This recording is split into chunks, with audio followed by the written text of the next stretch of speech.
राधा करावचित पल्लव वल्लरी के राधा पदांक विलसन मधुर स्थली के राधा यशो मुखरमत खगावली के राधा विहार विपिने रमता मनो में प्रेमानंद उत्पुलकित गात्रौ विद्युद्धाराधर समकांति श्री राधा कृष्णौ मनसि दधानं वन्देऽहं श्रीहितहरिवंशं वन्देऽहं श्रीहितहरिवंशम्। राधा राधा राधा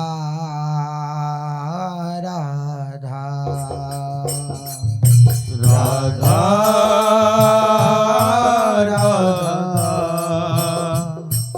राधा राधा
महाप्रभु श्री हरिवंश चंद्रजू महाराज की, श्री सद्गुरुदेव भगवान की।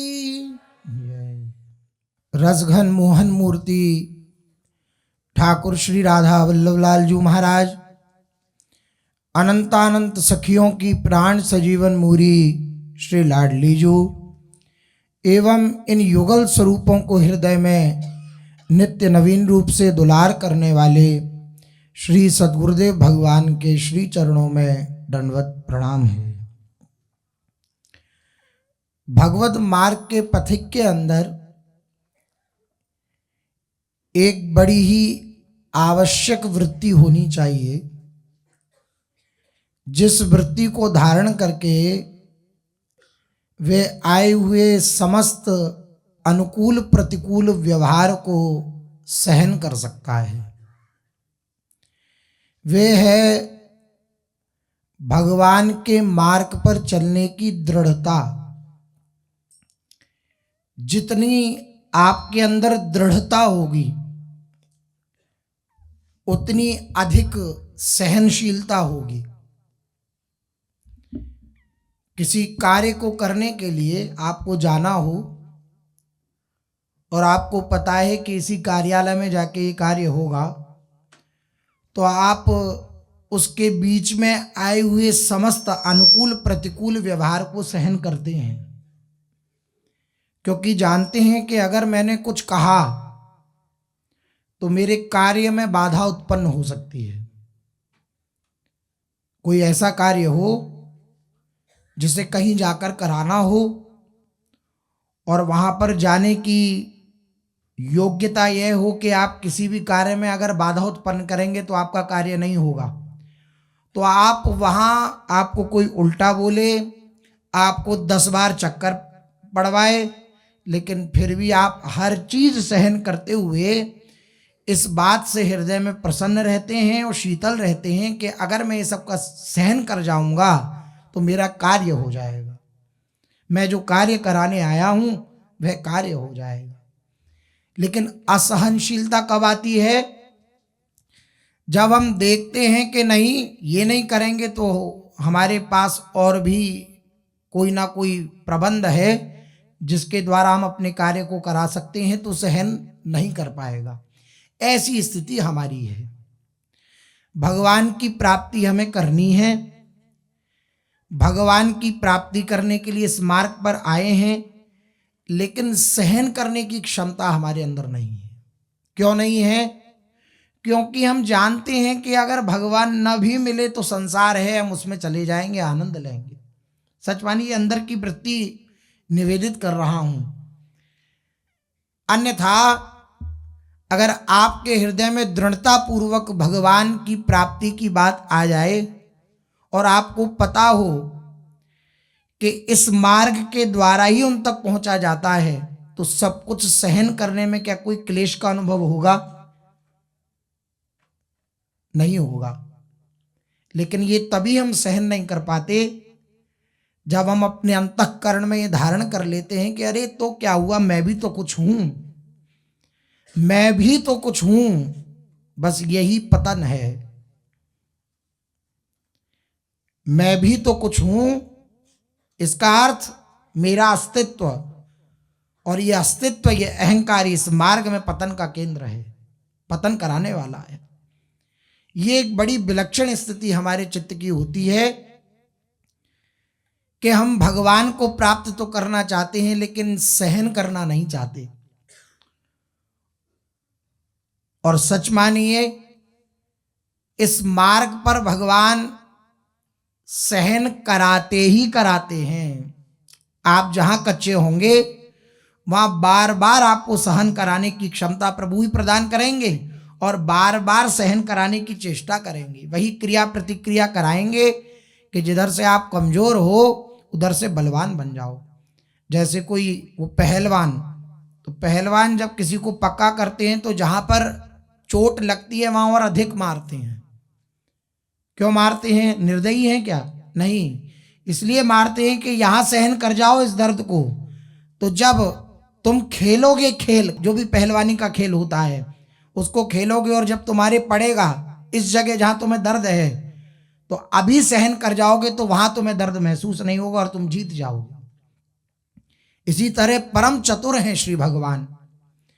वे हमें वही परिस्थिति देते हैं जो हमारे लिए अत्यंत आवश्यक है, लेकिन हमारी बुद्धि इतनी कमजोर है, हमारी दृढ़ता इतनी कमजोर है कि हम उस परिस्थिति विशेष को अपने ऊपर स्वीकार करके उसको सत्य मानकर, उसी को ये मानकर के ये परिस्थिति अगर नहीं हुई तो मैं जी नहीं पाऊंगा, हम चूक जाते हैं। भगवत मार्ग के पथ में चलते हुए भी हम पथ में बाधा उत्पन्न कर देते हैं इस चूक के कारण। क्या? दृढ़ता नहीं है। इसलिए महापुरुषों ने कहा ऐसी दृढ़ता हो कि मृत्यु के समान कष्ट भी अगर सहन करना पड़ जाए तो उसे सहन करने में भी उपासक हिचके नहीं। या तो मृत्यु की बात छोड़िए, थोड़ी सी अव्यवस्था में ही हमारी चित्त की विचलता प्रकट हो जाती है। अपने हृदय की बात कह रहे हैं। लेकिन धर्मी ऐसो चाहिए जैसे सूर रण माही, खंड खंड हो जाए तन, फिर तन चितवत नाही। पीछे मुड़ के नहीं देखता, जैसे सूर जो होता है, जो युद्ध करने में परम धैर्यवान होकर युद्ध करता है, सूर होता है युद्ध करने में, वे कभी मुड़ करके पीछे नहीं देखता है कि मेरे कितने घाव हुए, वे केवल आगे युद्ध की प्रक्रिया को करता है। इसी प्रकार धर्मी ऐसा चाहिए, इस प्रेम धर्म में चलने वाले उपासक को ऐसा ही चाहिए कि अगर खंड खंड भी शरीर के हो जाएं तब भी पीछे मुड़ के न देखे। पीछे मुड़ के देखने का अर्थ है भगवान के सिवा किसी को न देखे, भगवान के सिवा कहीं दृष्टि न जाए। पीछे अपने पे भी दृष्टि चली जाएगी और अपने जितने संबंधी होंगे जो हमने अपने से लग करके मान रखे होंगे उनके प्रति दृष्टि जाएगी। इसलिए कह रहे हैं धर्मी ऐसो चाहिए जैसे सूर रण माही, सूर की तरह हो, पीछे मुड़ के न देखे, केवल अपनी उपासना पद्धति में लगा रहे। जो उपासना गुरु प्रदत्त है उस उपासना में लगा रहे। लेकिन ये अहंकार की चाल ऐसी है कि ये अहंकार सबको एक तरफ कर देता है अपने आगे। जो अहंकारी होगा उसका सबसे बड़ा दोष यही होगा, क्या? वह असहिष्णु होगा, सहनशील नहीं होगा, सहन शक्ति नहीं होगी। और भगवान जहाँ भक्तों का वर्णन करते हैं वह सबसे पहला गुण यही बताते हैं, तितिक्षवः, सहनशील हो। भगवत रसिक देव जी संतों का वर्णन करते हैं, संतों के गुणों का, तो वह भी यही वर्णन करते हैं, इतने गुण जामे सो संत, सहनशील आशय उदार, अति धीरज सहित विवेकी। सहनशील, ये सहनशीलता बहुत बड़ा गुण है। और सहनशील वही हो सकता है जो अपने को कुछ न मानता हो। कुछ भी मानेगा तो वो कुछ भी की जो मान्यता है वह आड़े आ जाएगी। कुछ भी मानेगा, अपने को बहुत बड़ा विद्वान मानेगा, अपने को बहुत बड़ा धनवान मानेगा, अपने को बहुत बड़ा रूपवान मानेगा, अपने को बहुत बड़ा गुणवान मानेगा, अपने को बहुत बड़ा बुद्धिमान मानेगा। कहीं भी कोई भी मान्यता अगर धारण करेगा, वही मान्यता इस मार्ग में बाधा उत्पन्न कर देगी। यहां तक कि जिस मार्ग पर चल रहा है उस मार्ग की बात कि मैं बहुत बड़ा भक्त हूं, ये भी मानेगा तो बाधा उत्पन्न हो जाएगी। औरों की तो बात छोड़िए, मैं बहुत बड़ा भक्त हूं, मैं बहुत बड़ा त्यागी हूं, मैं बहुत बड़ा सन्यासी हूं, इसको भी त्यागना पड़ता है। क्या मानना पड़ता है? मैं कुछ नहीं हूं, जो कुछ है प्रभु है, ये मानना पड़ता है। अपने को शून्य मानना पड़ता है, अपने अस्तित्व को ही मिटा देना पड़ता है। लेकिन बड़ी विलक्षण बात है, हम ये कहने में तो संकुचित नहीं होते कि मैं पापात्मा हूं, नीच हूं, पामर हूं, लेकिन ये कहने में संकुचित हो जाते हैं कि मैं बहुत बड़ा पुण्यात्मा हूं, बहुत शुभ कर्म करने वाला हूं। लेकिन दोनों ही बंधन के कारण है ना। किसी को ये कहते सुना है दैन्यता से, प्रभु मुझ पर कृपा करो, मैं बहुत बड़ा पुण्यात्मा हूं, मुझ पर कृपा करो, मैं बहुत बड़ा धनवान हूं, यशस्वी हूं, ऐसा कहते नहीं सुना। क्योंकि इसको हम बंधन ही नहीं मानते। हम अशुभ को तो बंधन मान लेते हैं लेकिन शुभ को बंधन ही नहीं मानते। और बात क्या है? शुभ अशुभ दुर्ग विध्वंसी बल तब जयति जयति जगुच्चर। शुभ और अशुभ दोनों का नाश, शुभ और अशुभ दोनों से संबंध विच्छेद। परम पूज्य पंडित श्री गया प्रसाद जी महाराज वे कहते हैं कि साधक वही है, भक्त वही है जिसके अंदर शुभ से शुभ कार्य करने की भी प्रेरणा हृदय में उदित न हो। वे केवल और केवल भगवान के नाम रूप लीला धाम में लगा रहे। तो ये शुभ कार्य है क्या? नहीं, ये शुभ और अशुभ से बिल्कुल विलग है। शुभ और अशुभ सांसारिक शब्द हैं, लेकिन नाम त्रिगुणात्मिका प्रकृति से विलग है। अगर हम नाम का आश्रय लिए हैं तो ऐसा नहीं कि हम पुण्य कर रहे हैं, ये पुण्य से भी ऊपर की बात है। करोड़ों करोड़ों पुण्य भी एक नाम की बराबरी नहीं कर सकते। नाम की समानता कौन कर सकता है? तो ये पुण्य नहीं है, ये हमारा जीवन है। तो हम ये तो कह सकते हैं कि हम बहुत बड़े पापी हैं, क्योंकि पापी हैं, पाप को हम अशुभ मानते हैं, लेकिन शुभ को हम इस प्रकार से नहीं कह सकते। नाथ, हमारे अंदर के सारे दुर्गुणों को तो मिटा दो, ये कहने में सक्षम हैं हम, लेकिन हमारे हृदय में उन सद्गुणों को भी मिटा दो जो आपसे विलग करने वाले हों, इसको कहने में हम सक्षम नहीं हो पाते, ये नहीं कह पाते। दोनों ही बाधक हैं। लोहे की जंजीर जितनी बाधक है, बंधन में डालने वाली है, उतनी ही बंधन में डालने वाली सोने की जंजीर है। लेकिन लोहे की जंजीर को हम जंजीर समझते हैं, सोने की जंजीर को हम जंजीर नहीं समझ पाते। ये हमारी भ्रांति है। हम अपने अहंकार को कि मैं श्री जी के बल से कहता हूं, और श्री जी को आगे करके जो हम अपने अहंकार को पुष्ट कर लेते हैं, ये भी एक सूक्ष्म वृत्ति है। यद्यपि सुनने में ऐसी लगेगी कि क्या बात है, लेकिन कई बार ऐसा होता है कि हमारी वचनावली ऐसी होती है कि श्री जी की इच्छा से मैं ये कह रहा हूं, और ये, लेकिन होता वो अहंकार की इच्छा से है।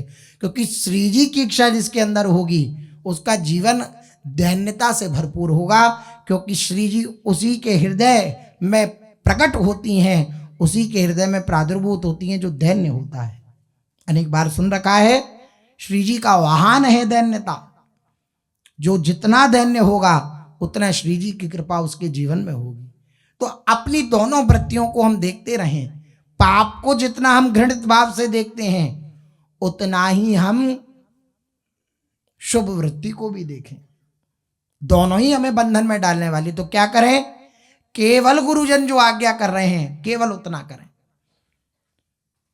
कोई भी सत चेष्टा भी बिना गुरु आज्ञा के ना करें, क्योंकि वो सत चेष्टा भी बंधन में डालने वाली हो जाएगी अगर गुरु आज्ञा के विरुद्ध होगी।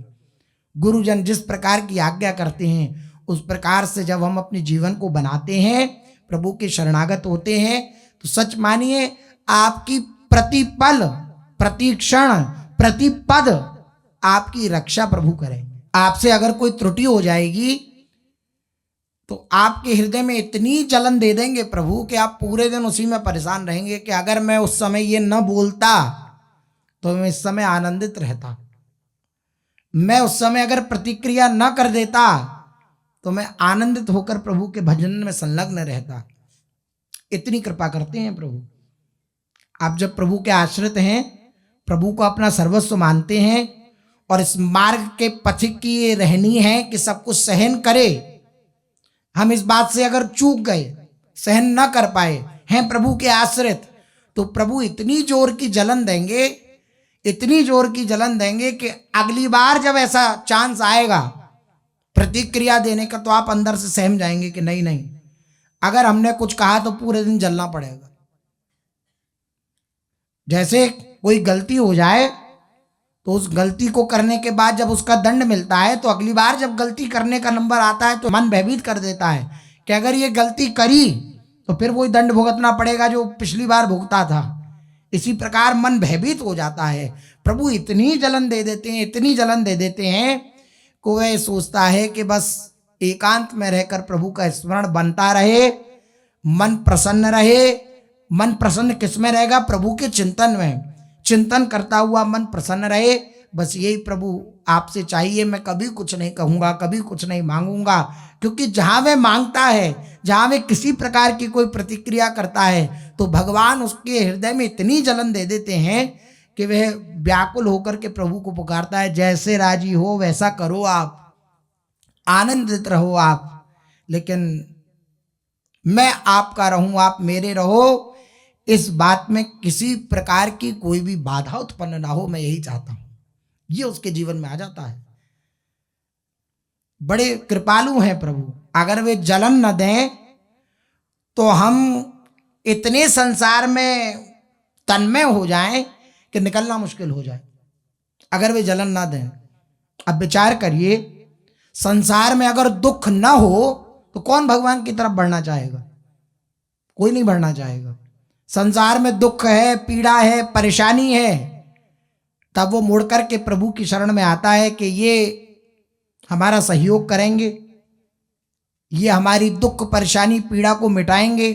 और जब प्रभु की शरण में आता है तो प्रभु कृपा करके संतों का समागम दे देते हैं, और संतों के समागम से उसे पता लगता है कि यहाँ न दुख है, न पीड़ा है, न शांति है। मैंने जिनसे संबंध मान रखा है वहाँ दुख है, वहाँ पीड़ा है, वहाँ शांति है, इसलिए मैं दुखी हूँ, मैं पीड़ित हूँ, मैं अशांत हूँ। मैं जब प्रभु के शरणागत हो जाऊँगा तो ना मुझे दुख मिलेगा, ना पीड़ा मिलेगी, ना शांति मिलेगी, क्योंकि भगवान के पास ये है ही नहीं।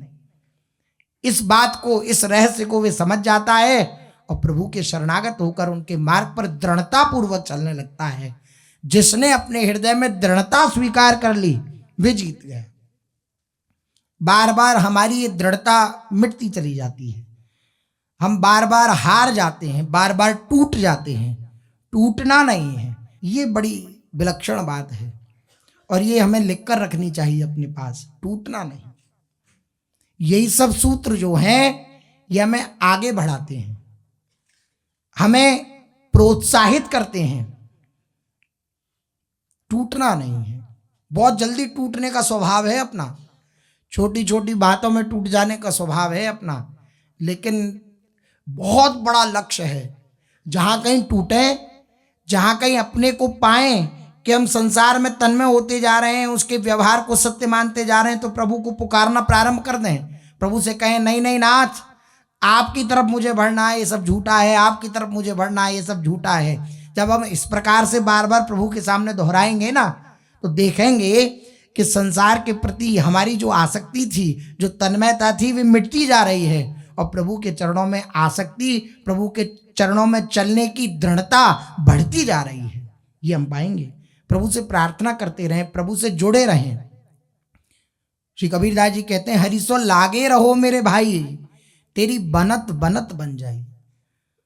भगवान से बस जुड़े रहो, भगवान में बस लगे रहो, हर समय उनके सामने रहो। एक आत्मीयता का संबंध, मेरे और प्रभु में किंचन मात्र भी अंतर से भेद न रह जाए। ये भगवान है ऐसी भावना ना हो, ये मेरे हैं ऐसी भावना हो। ये मेरे हैं, मेरी श्री जी हैं, हम उनके सामने रहें, उनके सामने बोलें, उनके सामने हंसें, उनके सामने रोएं।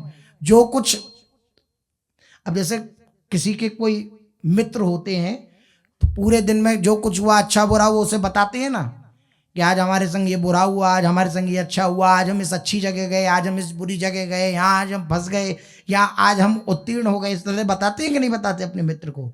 इसी तरह श्री जी को बताएं, आज लाडली जू ऐसे हुआ, उन्होंने ऐसा कहा, आपकी कृपा से मैं सहन कर गया। लाडली जू, उन्होंने ऐसा कहा, मैं नहीं सहन कर पाया, मैं बोल पड़ा। हे लाडली जू, आप कृपा करना। मतलब सारी बात किसी से शेयर ना करें, प्रभु से शेयर करें। प्रभु को अपना समझेंगे तब ये बात हृदय में आएगी। सारी बात प्रभु से कहें, और जब आप प्रभु से कहेंगे तो आप देखेंगे कि लाडली जू मुस्कुराती हुई प्रतीत होंगी। जैसे कोई छोटा सा बालक अगर अपने हृदय की बात माँ से कहता है तो माँ मुस्कुराती है। क्यों मुस्कुराती है? अरे तू चिंता क्यों करता है, मैं बैठी हूं ना। इसी प्रकार श्री जी मुस्कुराती हैं। जब हम उनसे अपने हृदय की बात कहते हैं ना तो वो मुस्कुराती हैं। और आप एक बात और समझ लीजिए कि जब आप ज़्यादा चिंतित होते हैं ना तो आपको ऐसा प्रतीत होगा कि श्री जी आपके लिए भी चिंतित हैं। अंतःकरण में आपको ऐसा अनुभव में आएगा कि मैं दुखी हूं तो मेरी लाडली जू भी मेरे लिए दुखी हैं। वो ये हृदय से चाहती हैं कि मैं आनंदित रहूं, प्रसन्न रहूं, इसलिए वो कुछ ऐसा विधान बना देंगी आपके लिए कि आप आनंदित हो उठेंगे, आप प्रसन्न हो उठेंगे। ये लाडली जू का प्यार है। ऐसा नहीं है कि इस मार्ग पर उपासक चलता है तो ऐसी हवा में चलता है, नहीं। कोई हवा में चलने का अर्थ है कि कुछ पकड़ धकड़ नहीं है, ऐसा नहीं है। प्रति क्षण प्रभु उसके समीप रहते हैं, लेकिन अनुभव में तभी आते हैं जब आपका किसी और से कोई संबंध नहीं होता। कहीं आपको कहीं दृष्टि डालो कि मैं इस बात को जाकर के कहाँ कहूं, उत्सुकता होती है ना, कोई मेरे हृदय की सुन ले तो हृदय हल्का हो जाए। तो आप जहां दृष्टि डालो वहां आपको लगे कि नहीं, वो तो हमारी बात नहीं सुनेगा, उसको तो कोई मतलब ही नहीं है। या जो भी दृष्टि में आवे हमारे सामने, वे पिक्चर आती है ना मन में किसके पास जाते हैं, बस वहां पर अपना संबंध टूट जाए, अर्थात ये समझ में आ जाए कि नहीं यहां से काम नहीं बनेगा, तो आप सच मानिए प्रभु के मार्ग के पथिक हैं। जब ऐसा होगा तो प्रभु की तरफ लगाव होगा, और जब प्रभु की तरफ लगाव होगा तो आप प्रभु के निकट जाएंगे और प्रभु से अपने हृदय की बात कहेंगे। प्रभु से जहां आपने हृदय की बात कहनी प्रारंभ कर दी, मित्रवत, और मित्रवत व्यवहार क्या करना, अपनी तो सखी हैं ही श्री जी, कोई ऐसे थोड़ी है कि अपने मन से हमने मान लिया है, गुरु प्रदत्त संबंध है हमारे पास। गुरुदेव ने कहा है लाडली जू तुम्हारी सखी हैं, सहचरियों की प्राण, सहचरियों की सखी, सहचरियों की जीवन, सहचरियों की स्वामिनी, सब कुछ श्री जी हैं। लाडली जू के पास जाएं और लाडली जू के पास जाकर के उनसे निवेदन करें। एक संत भगवान हैं अपने ही कुंज के, बड़े गुरु भाई हैं, वे कहते हैं कि जब कभी मन परेशान हो तो अपनी जो छवि सेवा है, अपनी जो श्री जी हैं, उनको जहां तुम शयन में हो बस वहीं पर हृदय से लगा करके लेट जाओ।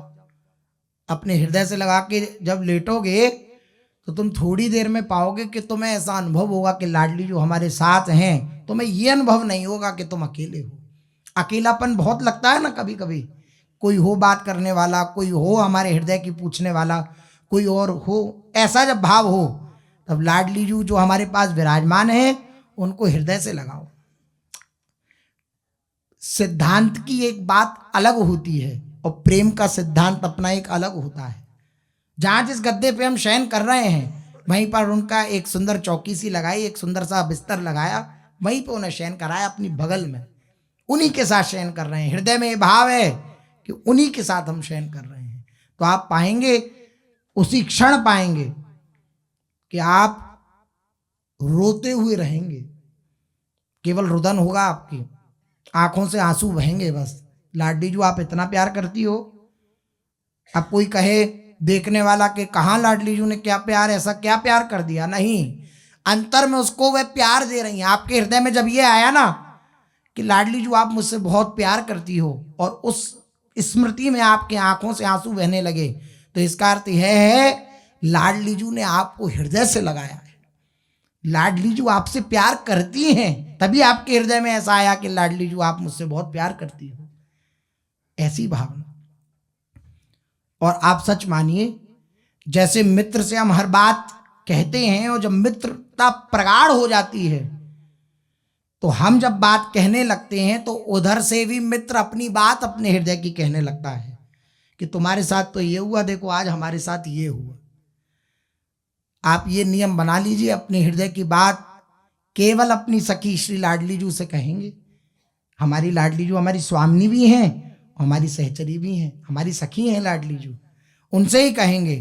तो आप सच मानिए जब ये सहचर्य प्रगाढ़ हो जाएगा तो वो अपने हृदय की बात कहेंगी। फिर आप कहेंगे इसका प्रमाण क्या है? चतुरासी जी का प्रथम पद ये क्या है? लाडली जू के हृदय की बात है। लाडली जू अपने हृदय की बात किससे कह रही हैं? अपनी सखी हित सजनी जू से, हरिवंश चंद्र जू से ही तो कह रही हैं लाडली जू। जोई जोई प्यारो करे सोई मोही भावे, भावे मोही जोई सोई सोई करें प्यारे।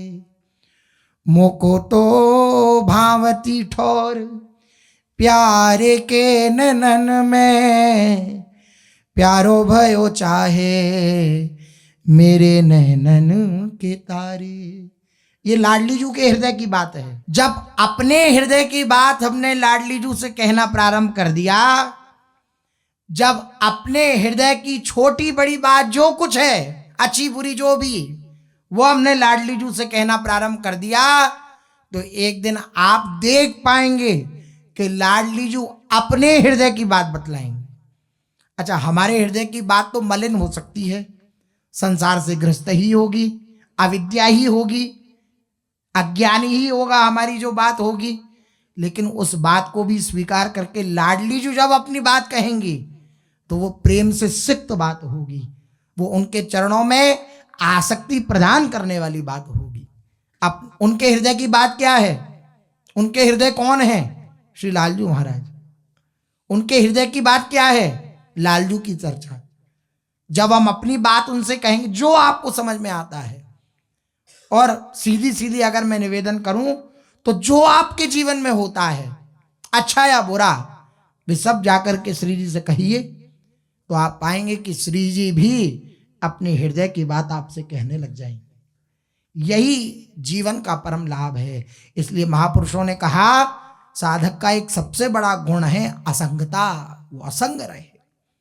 असंग कम रह पाएगा जब प्रभु के संग रहेगा। जब प्रभु से आनंद मिलने लगेगा ना, तो संसार के प्रति भाव हटने लगेगा। अरे इनसे क्या कहना, ये हमारे हृदय की क्या समझे। कोई बाहरी शब्दों को ही तो हमारे सुन सकता है, हमारे हृदय में क्या हो रहा है ये तो नहीं जान सकता ना। हमारे हृदय की जानने वाले भी प्रभु हैं। हम उनसे कहें, हम उनसे कहेंगे तो आप पाएंगे वह भी अपनी बात कहना प्रारंभ कर देंगे। लेकिन इंतजार करें, कहते रहें कहते रहें। पहले आपको अनुभव में होगा वे मुस्कुरा रहे हैं, पहले आपको अनुभव में होगा कि वे चिंतित हैं हमारे लिए, फिर आपको अनुभव में होगा कि वे हमें प्रसन्न करने के लिए कोई चेष्टा कर रहे हैं, फिर आपको धीरे धीरे अनुभव में होगा कि वे हमसे वार्ता करने लगे। यही जीवन का लाभ है। लेकिन ये उसे ही अनुभव में आता है जिसका कोई नहीं होता। अगर कोई होगा तो आपका मन कहेगा उधर चलो, अपनी बात उधर कह देते हैं, और जितनी भी आपके हृदय की बात होगी आप उधर कह दोगे। अब श्री जी को सुनाने के लिए क्या रहा? श्री जी हृदय की बात सुनती हैं। शास्त्रों में जो श्लोक आदि वर्णित हैं स्तुति परक, उनको सुनाने से भी श्री जी को इतनी प्रसन्नता नहीं होगी, भगवान को इतनी प्रसन्नता नहीं होगी जितनी आप आत्मीयता के साथ अपने हृदय की बात सुनाएंगे, अपने हृदय की बात कहेंगे। वह तो एक संबल है। महापुरुषों ने जो दैन्यता प्रकट करी, वह जो पद आदि हैं, श्लोक आदि हैं, वे संबल हैं, सहारा हैं कि इस प्रकार से लाडली जू से निवेदन करना चाहिए। लेकिन निवेदन असली वही होता है जो हृदय से निकलता है। लाडली जू जब व्याकुल होता है ना चित्त, तब अंदर ही अंदर वार्ता जो होती है वे असली प्रार्थना है। और वे जब भी प्रकट होती है जब संसार में हमारा कोई नहीं होता, कोई नहीं, कोई कहने वाला नहीं होता अपने दुख को, अपनी पीड़ा को, अपनी परेशानी को उनसे कहना प्रारंभ कर देता है, तो वे अपनी दुख, अपनी पीड़ा, अपनी परेशानी को भूल जाता है और तन्मय हो जाता है प्रभु के चरणार बिंदों में। संसार से हम कहेंगे तो वो खुद दुख, परेशान, पीड़ा से युक्त है। हम अपने हृदय की बात कहेंगे तो वो जब अपने हृदय की बात कहेगा तो वो प्रेम से सिक्त थोड़ी होगी, उसके हृदय की बात भी मलिन होगी जैसी हमारी है। लेकिन जब हम प्रभु से कहेंगे और प्रभु जब बदले में हमें आनंद प्रदान करेंगे तो वो परमानंद में डुबा देने वाला होगा। चलते हैं, श्री महाप्रभु श्री चैतन्य देव जी का चरित्र अपने लोग श्रवण कथन कर रहे हैं, जिसमें अपने लोगों ने श्रवण किया कि अत्यंत व्याकुल चित्त होकर श्री महाप्रभु श्री चैतन्य देव जी अपने ग्रह के बंधन को तोड़कर, अपनी ग्रह की बेड़ियों को तोड़कर गंगा पार करके श्री केशव भारती जी के निकट आए। केशव भारती जी से निवेदन किया कि आप मुझे संन्यास दीक्षा प्रदान करिए। श्री केशव भारती जी मौन रहे। कुछ समय पश्चात गांव के जितने भी जन थे उन्होंने देखा कि एक नव युवक और इतना सुंदर और संन्यास लेने के लिए आया है, तो गांव की भीड़ इकट्ठी हो गई। और उस भीड़ ने भी, उनमें जो कुछ माताएं थीं, कुछ वृद्ध थे, उन्होंने श्री महाप्रभु जी को समझाने का प्रयास किया कि आप पुनः घर लौट जाइए। आपकी अकेली माता हैं, अकेली आपकी पत्नी है श्री विष्णु प्रिया जी, तो आप वापस घर लौट जाइए। हमारा आपका संबंध अभी हमने पहली बार आपको देखा है, हमारे हृदय में इतनी पीड़ा हो रही है तो उनके हृदय में कितनी पीड़ा होगी, आप चले जाइए। ये सब तो मना कर ही रहे थे श्री महाप्रभु जी को संन्यास लेने के लिए। श्री केशव भारती जी की भी इच्छा नहीं थी कि श्री महाप्रभु जी संन्यास ग्रहण करें।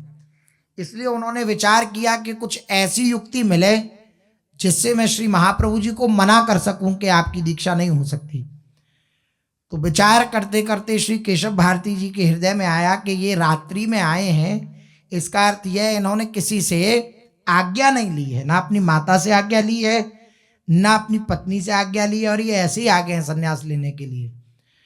इसलिए मैं इनसे मना कर देता हूं। अगर ये कहेंगे मैं आज्ञा लेने जा रहा हूं तो ये जब जाएंगे तो पीछे से मैं भी चला जाऊंगा, मैं इस स्थान को ही छोड़ दूंगा। केशव भारती जी ने ऐसा विचार किया। फिर श्री महाप्रभु जी से श्री केशव भारती जी बोले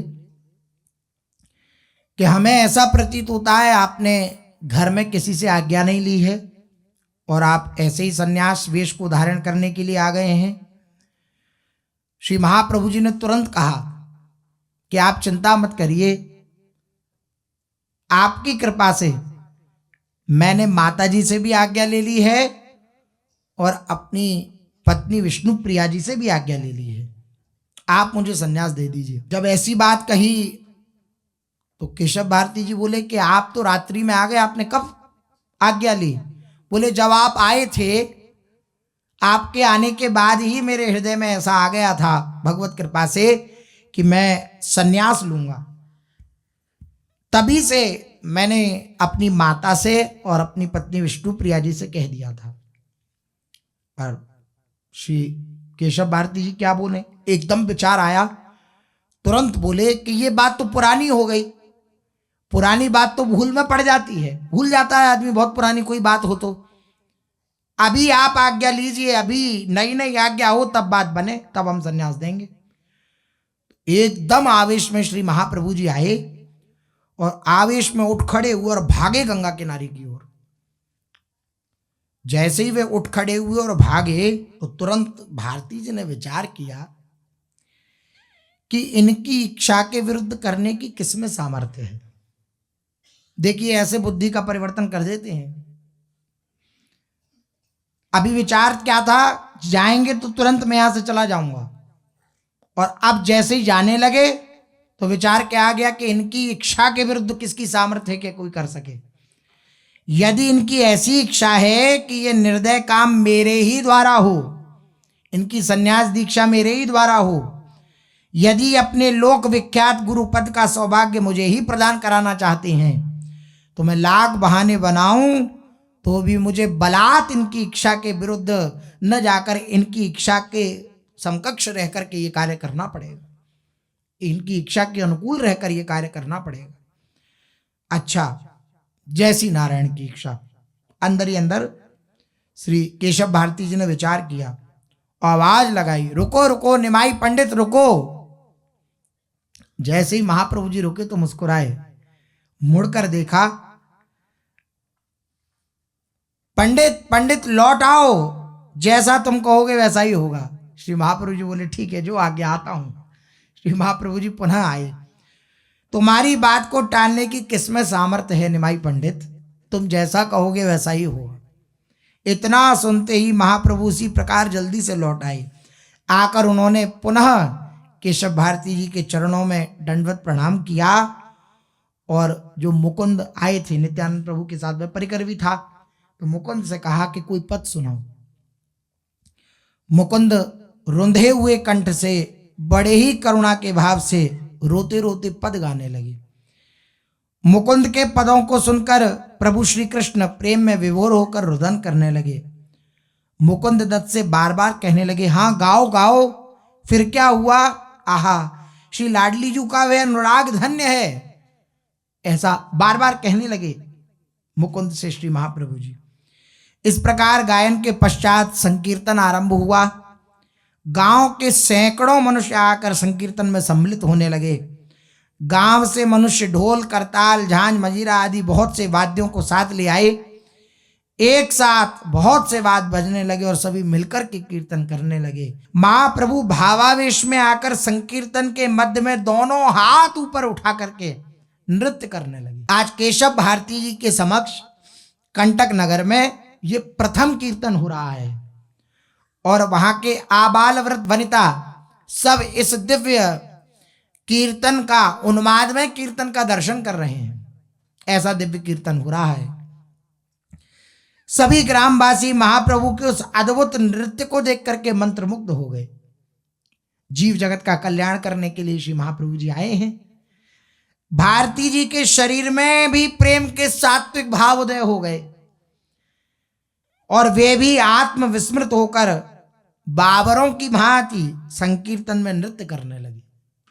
आह, तब उन्हें प्रभु की महिमा का पता चला जब संकीर्तन में नृत्य किया, क्योंकि जो सन्यासी हैं उनके लिए निषेध है नृत्य गान आदि, लेकिन महाप्रभु जी की ऐसी नृत्यमयी गति को देखकर और जब भावावेश आया, प्रेम के सात्विक भाव उदय हुए, तब महाप्रभु जी की महिमा का हृदय में दिग्दर्शन श्री भारती जी को हुआ, केशव भारती जी को। उन्होंने विचार किया कि ये महिमा है कि यद्यपि मेरे लिए ये उचित नहीं है, लेकिन फिर भी इन महाप्रभु जी की यही महिमा है कि इनके प्रभाव से, इनके संकीर्तन के प्रभाव से मैं अपनी नियमावली को भूल गया और प्रभु के नाम में आनंदित होकर नृत्य करने लगा। इस प्रकार संपूर्ण रात्रि वे प्रेम में छके रहे और इसी प्रकार से रात्रि भर कीर्तन होता रहा, भगवत चर्चा में पूरी रात्रि व्यतीत हुई। महाप्रभु को सन्यास दीक्षा देने के लिए केशव भारती जी अब राजी हो गए। ठीक है, यह देख करके महाप्रभु की प्रसन्नता का पारावार नहीं रहा। वे प्रेम में बेसुध बने हुए संपूर्ण रात्रि भगवान नाम कीर्तन करते रहे और आनंद के उल्लास में आसन से उठ उठकर बाबरों की तरह नृत्य करने लगते। कभी आसन पर बैठ जाते, कभी फिर उठते, फिर नृत्य करने लगते, फिर बैठ जाते, फिर उठकर नृत्य करने लगते। ऐसा महाप्रभु सन्यास धर्म में दीक्षित होने के लिए उस रात्रि के अंत होने की प्रतीक्षा करते रहे कि कब इस रात्रि का अंत होगा, कब प्रातःकाल होगा और कब मुझे सन्यास मिलेगा। उस रात्रि में महाप्रभु को क्षण भर के लिए भी निद्रा नहीं आई। निरंतर संकीर्तन करते रहने के कारण महाप्रभु के नेत्र कुछ आप ही आप से मुंदने लगे। इतने में ही आम्र की डालों पर बैठे हुए पक्षियों ने अपने कोमल कंठों से भांति भांति के स्वरों में गायन आरंभ कर दिया। पंछी चहचहाने लगे, मानो वे महाप्रभु के सन्यास ग्रहण करने के उपलक्ष्य में पहले से मंगलाचरण कर रहे हों। पक्षियों के कलरव को सुनकर महाप्रभु जी की तंद्रा दूर हुई और वे आसन से उठकर बैठ गए। पास में ही बेसुध पड़े हुए आचार्य रत्न, नित्यानंद आदि को श्री महाप्रभु जी ने जगाया। सबके जग जाने पर प्रभु नित्य कर्मों से निवृत्त हुए। गंगा जी में स्नान करने के निमित्त अपने सभी साथियों के सहित महाप्रभु ने अपने भावी गुरुदेव के चरण कमलों में प्रणाम किया, श्री केशव भारती जी, और बड़ी ही नम्रता से दोनों हाथ की अंजलि बांधकर उनसे निवेदन किया, भगवान मैं उपस्थित हूं, अब आप आज्ञा दीजिए मुझे क्या क्या करना है। कुछ विवशता सी प्रकट करते हुए केशव भारती जी ने कहा कि अब सन्यास की दीक्षा के निमित्त जिन जिन सामग्रियों की आवश्यकता हो उन्हें एकत्रित करना चाहिए। इसका प्रबंध मैं अभी किए देता हूं। ये कहकर उन्होंने एक व्यक्ति को बुलाया और सामग्री लिख करके दे दी कि सामग्री ले आओ। कंटक नगर निवासी नर नारियों को कल तक यही पता था कि केशव भारती जी उस युवक को सन्यास दीक्षा देने के लिए कभी सहमत ना होंगे। ये ऐसा लगता था, जो कंटक के वासी थे, कंटक नगर के, उनको ऐसा लगता था कि स्वयं केशव भारती जी सन्यास देने के लिए राजी ना होंगे। किंतु आज जब प्रातःकाल उन लोगों ने समाचार सुना कि भारती जी तो उस ब्राह्मण युवक को सन्यासी बनाने के लिए राजी हो गए हैं और आज ही उसे शिखा सूत्र से रहित करके द्वार द्वार से भिक्षा मांगने वाले गृह त्यागी वैराग्य का पथिक बना देंगे, तब तो उनके दुख का ठिकाना ही नहीं रहा, जो कंटक नगर वासी हैं। न जाने उन ग्राम वासियों को महाप्रभु के प्रति दर्शन मात्र से ममता हो गई थी। कैसी ममता विचित्र! केवल दर्शन किया एक बार और ऐसी ममता हो गई कि महाप्रभु जी को चाहते नहीं कि वैरागी हों। वे सभी महाप्रभु को अपना घर का सा सगा संबंधी समझने लगे। बात की बात में बहुत से स्त्री पुरुष आश्रम में आकर के एकत्रित हो गए। सुबह ही सुबह माताएं एक और खड़ी होकर आंसू बहाने लगी। पुरुष आपस में मिलकर भांति भांति की बातें कर रहे थे। कोई तो कहता, जी इस युवक को ही समझना चाहिए, जैसे बने समझा बुझाकर इसे इसकी माता के समीप हमें पहुंचाना चाहिए। इसे खुद समझना चाहिए, ये ना समझ पाए तो हमें समझाना चाहिए, इसकी माता के पास हमें पहुंचाना चाहिए। दूसरा कहता, वह समझे तब तो समझावे, वे समझने के लिए राजी नहीं है। जब उसके सगे संबंधी ही उसे नहीं समझा सके तो हम आप तो भला क्या ही उसे समझा सकते हैं। एक वृद्ध व्यक्ति उन्हीं में से बोल उठा एकदम, जो नगर के वासी हैं, कि हम सब इतने आदमी हैं, सन्यास का कार्य ही नहीं होने देंगे।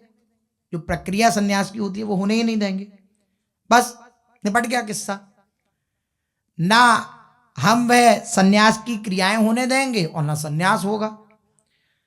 इस प्रकार किसी विचारवान ने कहा, जो विचार युक्त था, धर्मपरायण था, उस विचारवान व्यक्ति ने कहा, एक व्यक्ति ने, भाई ये कैसे हो सकता है? हम ऐसे शुभ कार्य में जबरदस्ती कैसे कर सकते हैं?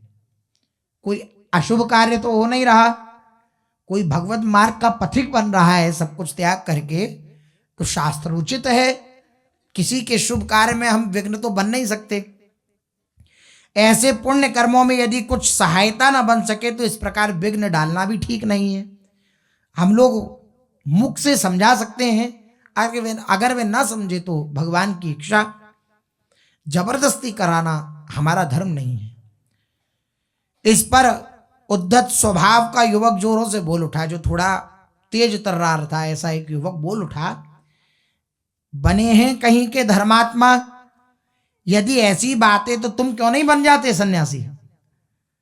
जो व्यक्ति जो विचारवान था उससे बोले कि अगर ज्यादा धर्मात्मा तुम बन रहे हो तो तुम ही सन्यासी बन जाओ, क्यों दिन भर यह ला वह ला, इसे रख उसे उठा, ऐसा करते रहते हो? गांव के लोग हैं तो आपस में एक दूसरे का जानते ही हैं कैसा स्वभाव है।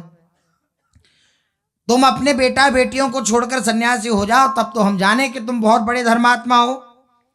इतना कहकर वे लोगों की ओर देखता हुआ उसी आवेश के साथ कहने लगा, देखो भाई, ये तो बक रहा है, इसे बकने दो। इनकी तो बुद्धि सठिया गई है, क्योंकि वृद्धावस्था थी, लेकिन वे विचारवान थे। बात जो कही उन्होंने उचित कही। ऐसा धर्मशास्त्र इन बाबा को ही मुबारक हो, ये अपने बड़े लड़के को सन्यासी बना दें या इनकी अवस्था यही बन जाए।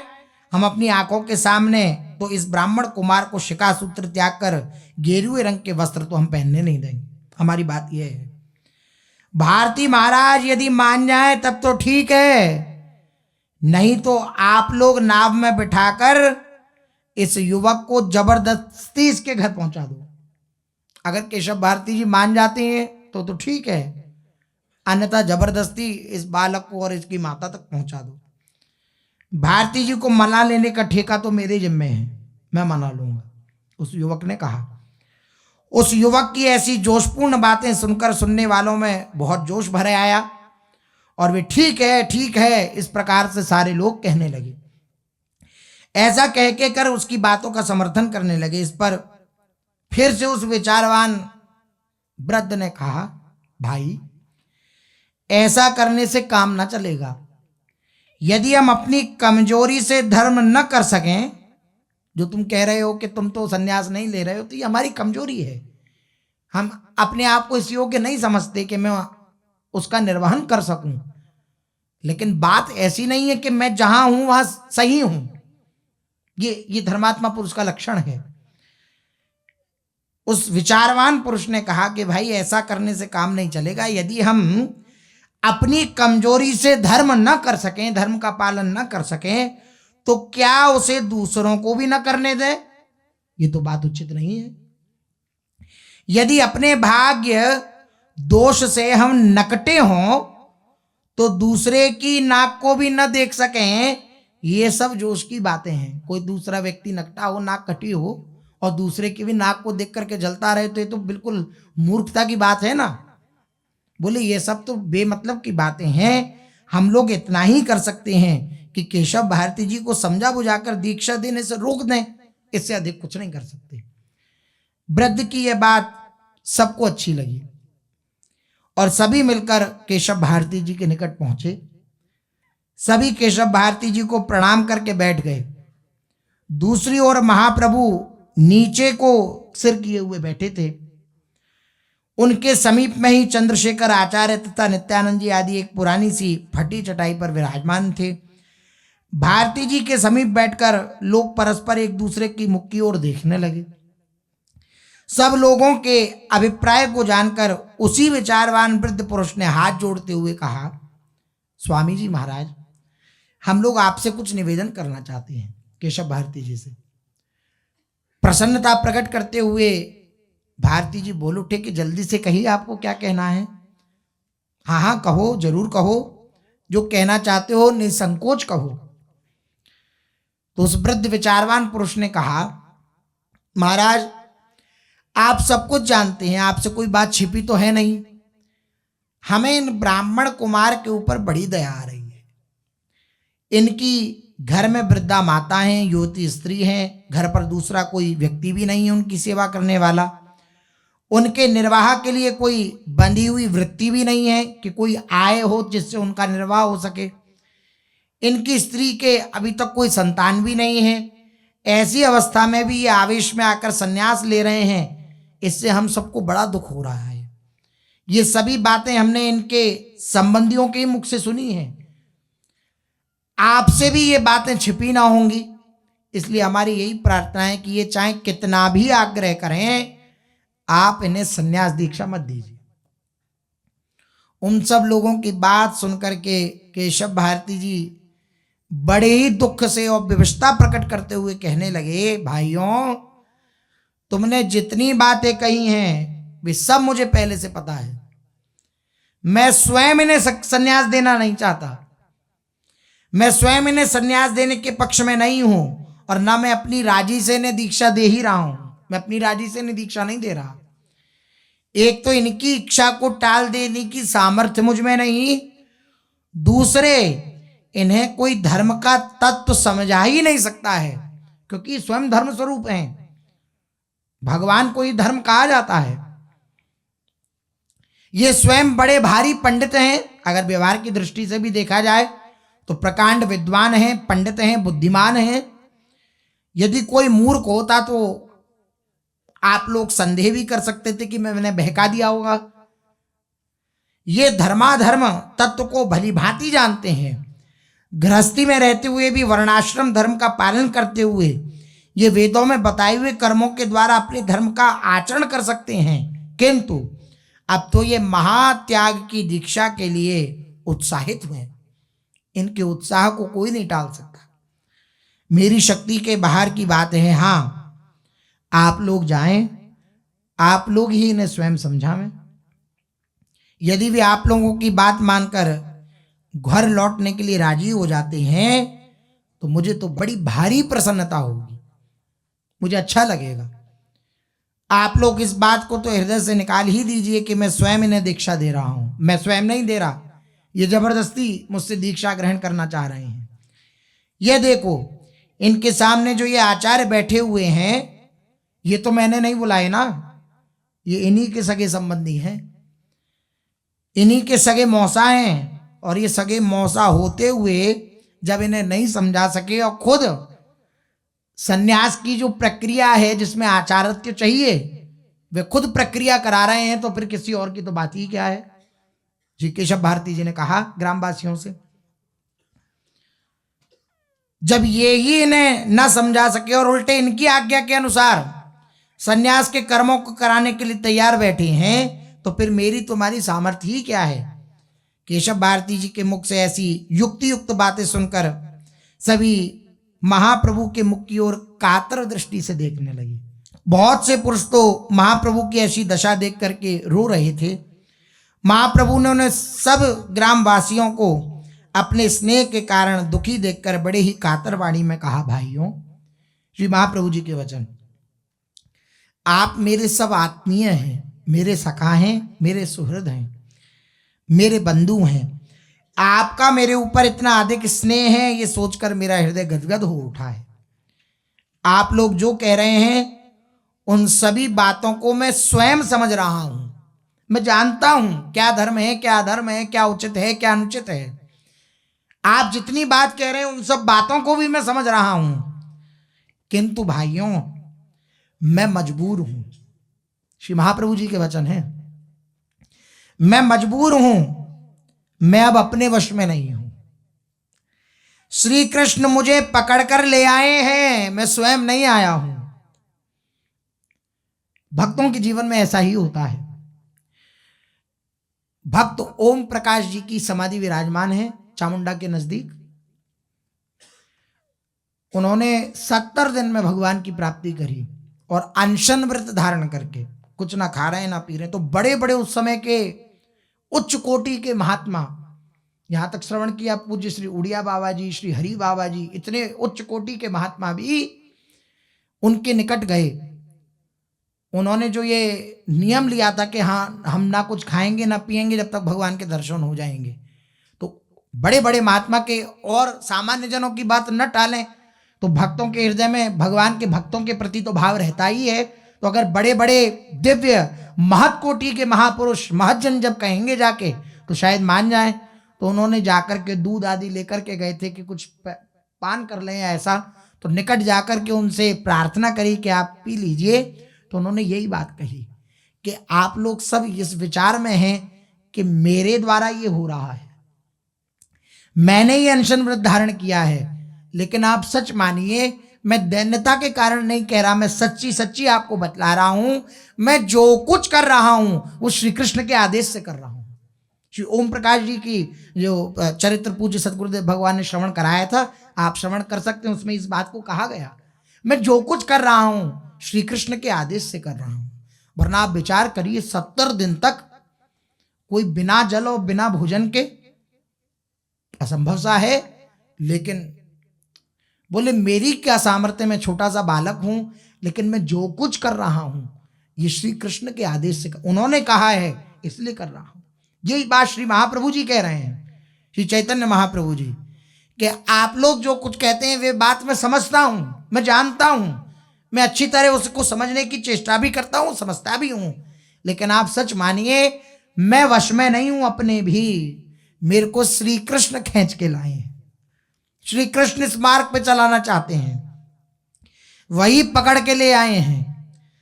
और आप जानते हैं कि उनकी पकड़ कच्ची नहीं है। जब वे पकड़ के ले आए हैं तो वे छोड़ेंगे भी नहीं है। पूतना के प्राणों का जब हरण कर रहे हैं तो पूतना कह रही है सामुंच मुंचालमित प्रभाषण, मुंच मुंच, छोड़ दे मुझे, छोड़ दे छोड़ दे, मत कर बालक, नहीं कर, ऐसा मत कर। तो श्री ठाकुर जी महाराज मुस्कुराते हुए बोले कि आप कह रही हैं आपको छोड़ दूं, लेकिन हमने तो बस एक ही बात सीखी है, हम एक बार जिसको पकड़ लेते हैं उसको छोड़ना नहीं जानते, तो हम आपको कैसे छोड़ें। वो चीखती चिल्लाती रही, लेकिन ठाकुर जी ने नहीं छोड़ा। प्राण जब तक स्वीकार नहीं कर लिए उसके, तब तक श्री ठाकुर जी ने उसे नहीं छोड़ा। तो यही श्री महाप्रभु जी कह रहे हैं कि आप जानते हैं श्री कृष्ण मुझे पकड़ के लाए हैं, और श्री कृष्ण की पकड़ बहुत मजबूत है, वो छोड़ते नहीं है एक बार जिसको पकड़ लें। आप सभी भाई अगर मेरे से प्रेम करते हैं, मेरे प्रति आपकी आत्मीयता है, तो आप बस ऐसा आशीर्वाद मुझे प्रदान करिए कि मैं अपने प्यारे श्री कृष्ण को पा सकूं। ये भूख है, मैं अपने प्यारे श्री कृष्ण को पा सकूं। मैं वृंदावन में जाऊं, ब्रजवासियों के द्वार द्वार जाकर के उनके टूक उनकी झूठन मांगूं, भिक्षा मांगूं, वह पाऊं। वृंदावन के बाहर कदम के वृक्षों के नीचे निवास करूं, यमुना जी का सुंदर श्याम रंग वाला स्वच्छ जल पीऊं, और अहरनिश श्री कृष्ण के समुद्र नामों का संकीर्तन करता रहूं। आप लोग अगर मुझसे आत्मीयता रखते हैं, मुझसे प्रेम करते हैं, तो मुझे यही आशीर्वाद में दीजिए। श्री महाप्रभु जी ने जब ये बात कही तो ग्राम वासियों ने क्या कहा, सो चर्चा आगे। श्री राधा वल्लभ लाल की जय।